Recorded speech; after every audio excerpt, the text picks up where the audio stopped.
Selamat datang di video kelompok kita. Dalam video kali ini akan menekankan pembahasan bagaimana pentingnya sosialisasi aplikasi Peduli Lindungi dalam meningkatkan partisipasi masyarakat melakukan vaksin. Dan untuk mendukung kegiatan penelitian ini, maka kami akan menggunakan beberapa teori. Adapun metode yang kami gunakan adalah metode deskriptif kualitatif. Pengeluaran yang akan kami butuhkan untuk menjalankan proposal kegiatan ini juga akan ikut kita bahas, di mana ini adalah salah satu bentuk pengabdian kami dalam mendukung program pemerintah serta peduli kepada masyarakat. Tapi sebelum lanjut jangan lupa like video kita. Cus, langsung aja tonton videonya sampai habis ya.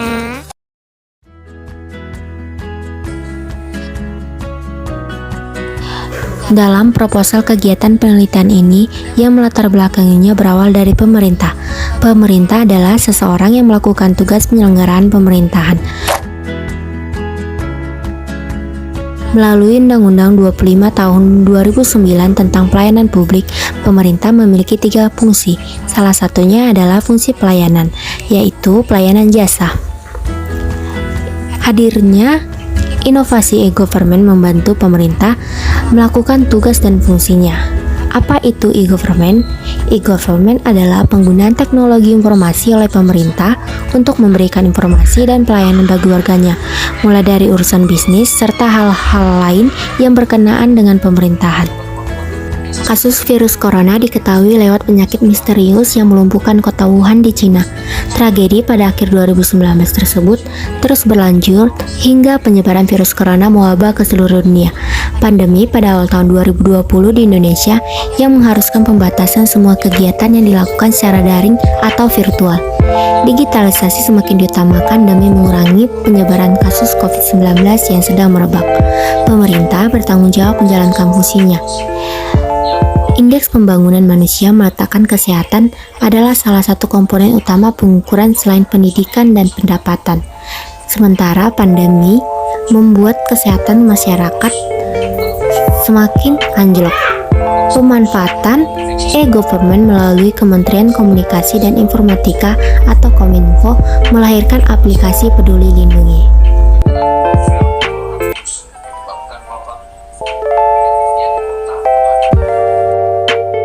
Di sini ada beberapa kekurangan yang terjadi di masyarakat pada masa pandemi COVID-19.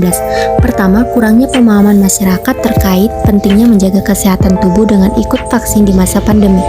Selain itu, akibat dari pandemi ini adalah ditutupnya posyandu remaja dan posyandu umum yang ada di Desa Lagadar, sehingga banyak warga yang tidak memiliki tempat untuk berkonsultasi mengenai keluhan kesehatan mereka atau mengenai informasi seputar COVID-19. Banyak masyarakat yang takut dan bermalas-malasan untuk pergi mengunjungi puskesmas maupun rumah sakit untuk vaksin. Kemudian, pentingnya sertifikat dalam memenuhi persyaratan untuk boleh beraktivitas keluar dari lingkungan desa. Pentingnya sertifikat vaksin tersebut membutuhkan akses yang lebih cepat dan tepat guna juga. Maka dari itu, Peduli Lindungi adalah jawaban sebagai teknologi yang mampu memberikan pelayanan kesehatan serta solusi teknologi informasi di masa pandemi COVID-19.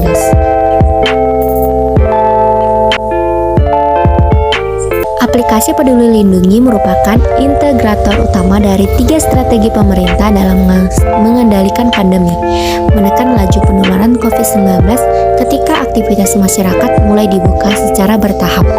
Pemerataan vaksinasi hingga saat ini dilanjutkan untuk masyarakat umum dan terus berjalan hingga berhasil menjangkau seluruh warga negara Indonesia dan warga negara asing yang bertempat tinggal di Indonesia.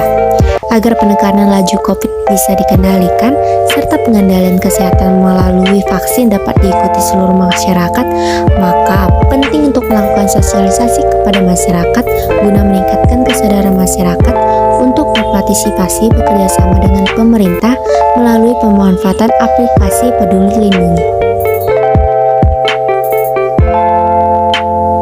Berdasarkan latar belakang rumusan masalah dalam penelitian ini adalah bagaimana sosialisasi aplikasi Peduli Lindungi dalam meningkatkan partisipasi masyarakat melakukan vaksin pada masa pandemi COVID-19. Adapun tujuan program ini adalah membantu mengoptimalisasikan program pemerintah dalam pencegahan penyebaran COVID-19 serta peningkatan partisipasi masyarakat untuk melakukan vaksin.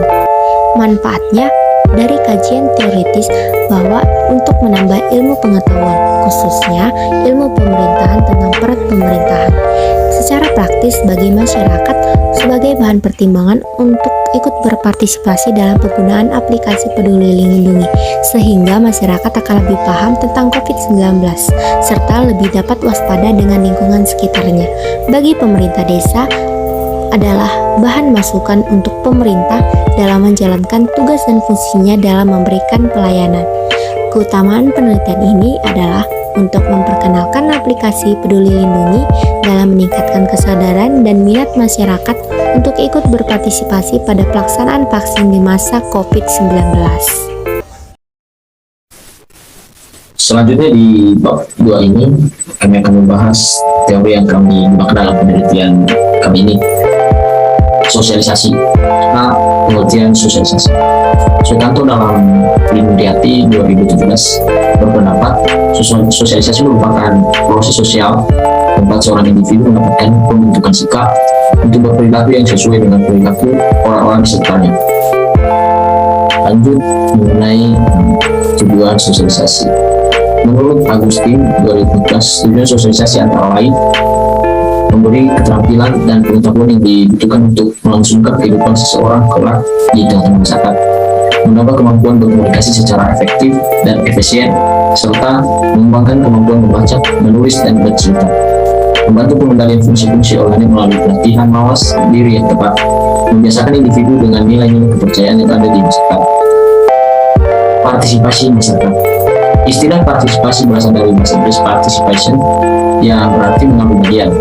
Partisipasi merupakan sebuah perwujudan keterlibatan mental, pikiran, dan emosi perasaan seseorang dalam situasi kelompok yang mendorongnya untuk memberi sumbangan kepada kelompok dan usaha mencapai tujuan serta bertanggung jawab terhadap usaha yang bersangkutan.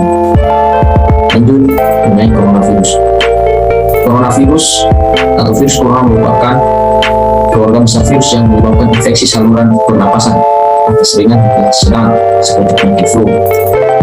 COVID-19 atau dikenal juga dengan novel coronavirus menyebabkan wabah pneumonia di kota Wuhan, Tiongkok pada Desember 2019 dan menyebar ke negara lain mulai Januari 2020. Indonesia sendiri mengumumkan adanya kasus COVID-19 dari Maret 2020. Selanjutnya, aplikasi Peduli Lindungi. Peduli Lindungi adalah aplikasi yang dikembangkan untuk membantu instansi pemerintah terkait dalam melakukan pelacakan untuk menghentikan penyebaran coronavirus COVID-19. Aplikasi ini mengandalkan partisipasi masyarakat untuk saling membagikan data lokasinya saat bepergian agar penelusuran riwayat kontak dan penderita COVID-19 dapat dilakukan. Penggunaan aplikasi ini juga dapat mendapatkan notifikasi jika berada di keramaian atau berada di zona merah, yaitu area atau kelurahan yang sudah terdapat bahwa ada orang yang terinfeksi COVID-19 positif atau ada pasien dalam pengawasan. Lanjut di sini akan membahas berikut adalah tutorial singkat cara penggunaan aplikasi ini. 1. Download aplikasi Peduli Lindungi melalui Play Store. Yang kedua, jalankan aplikasi Peduli Lindungi yang sudah terpasang. Yang ketujuh, aktifkan akses aplikasi. Tujuannya agar aplikasi Peduli Lindungi bisa melakukan tracing alias mengetahui lokasi kemana saja kamu berpergian. Cukup ketuk izinkan hanya saat aplikasi digunakan.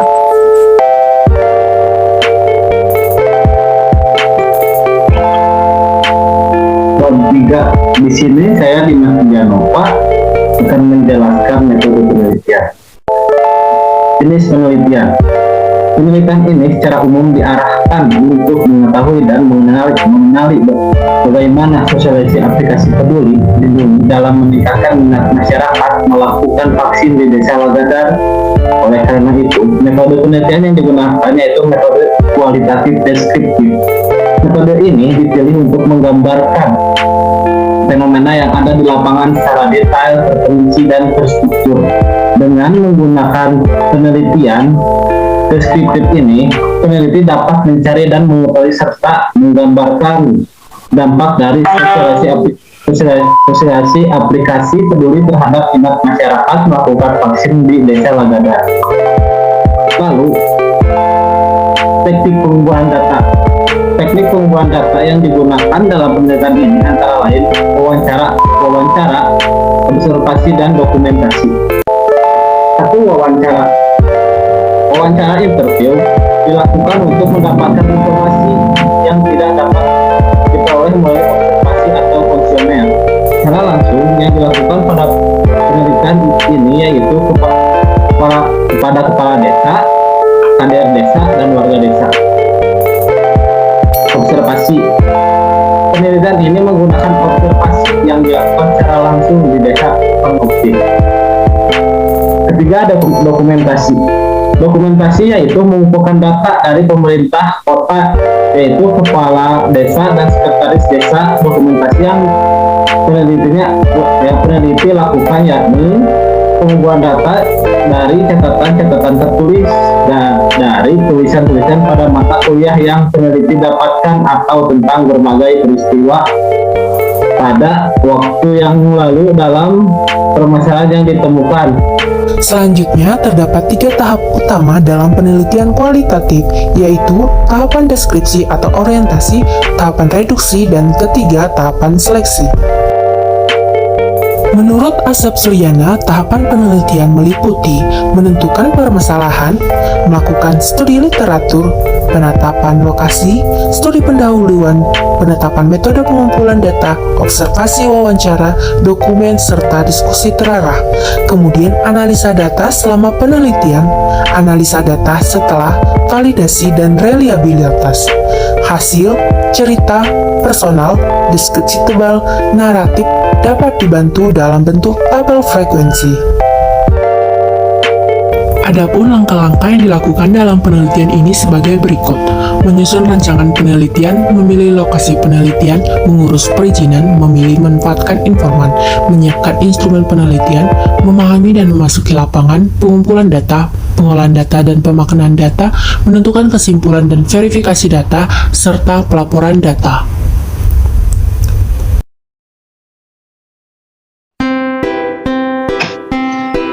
Baik, di yang pertama ada format rekapitulasi anggaran biaya, di mana di dalamnya terdapat jenis pengeluaran beserta biaya yang dikeluarkan. Yang pertama ada peladatan penunjang, ditulis sesuai kebutuhan 27,3% dengan biaya yang dikeluarkan Rp2.700.000.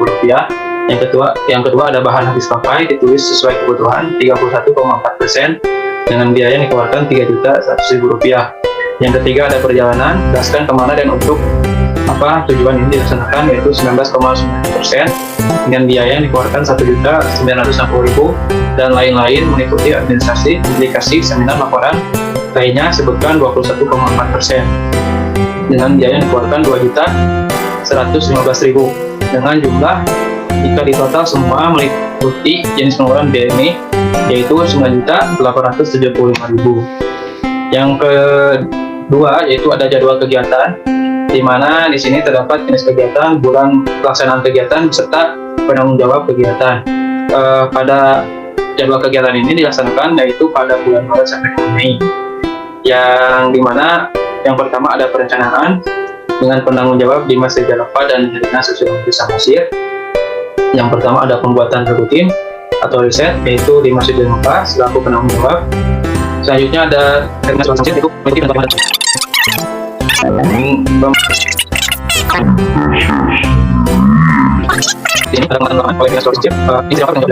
dan selanjutnya di dalam pengelolaan data. Dalam pengelolaan data ini penanggung jawab sendiri ada Luki Pratama, Dimas Sejalapa beserta Erina Susilowati Mesir. Di mana pengelolaan data ini meliputi mendengarkan kembali rekaman wawancara, ditanggung jawabi oleh saya sendiri, Luki Pratama. Selanjutnya Helena Susilowati Mesir di dalam penarikan kesimpulan dan analisis, pengumpulan data dan penyusunan draft dan laporan akhir beserta selanjutnya di dalam pelaksanaan, di mana pelaksananya ada registrasi di dalam pelaksanaan itu selanjutnya ada Luki Pratama melakukan wawancara. Sekian video dari kita dan tunggu video selanjutnya.